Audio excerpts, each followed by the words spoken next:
Takto sa prihlásime do aplikácie, ideme do položky dokumenty, dáme si nahrať dokument, napríklad prijatá faktúra. Jediné, čo potrebujeme z priečinka, kde máme danú faktúru stiahnutú, si ju takto pretiahneme. Ak treba napísať komentár účtovníkovi, napíšeme, ak nie, dáme nahrať. Prípadne, ak chceme, vieme tam nahrať viacero dokumentov. Tým pádom napríklad mám ich stiahnuté, prišli mi dneska 3, nahrám všetky 3. Takto, ak chcem, môžem ich označiť všetky, odoslať účtovníkovi, alebo chcem odoslať len jeden, odošlem účtovníkovi, prípadne môžem všetky odoslať naraz. Takže keď si to skúsime, stačí kliknúť, firemný účtovník to už dostal, bude to účtovať, alebo odošlem všetky vybavené.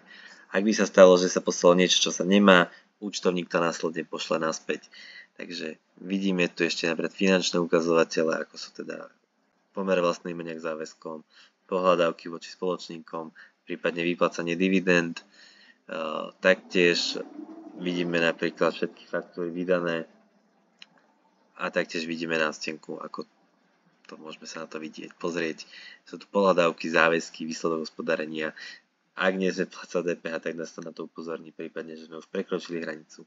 Majetok, ten si môžeme pozrieť, vidíme, je tu Mercedes, krátkodobý, dlhodobý, všetko tu vidíme, takže následne, keď dokumenty nahrávame a účtovníci ich účtujú, vieme vidieť aj záväzky, ktoré napríklad, keď sa na ne klikneme, tým, že nemáme tu ako keby nahraný dokument, tak sa nám nezobrazí, ale v inom prípade by sa nám zobrazil tu.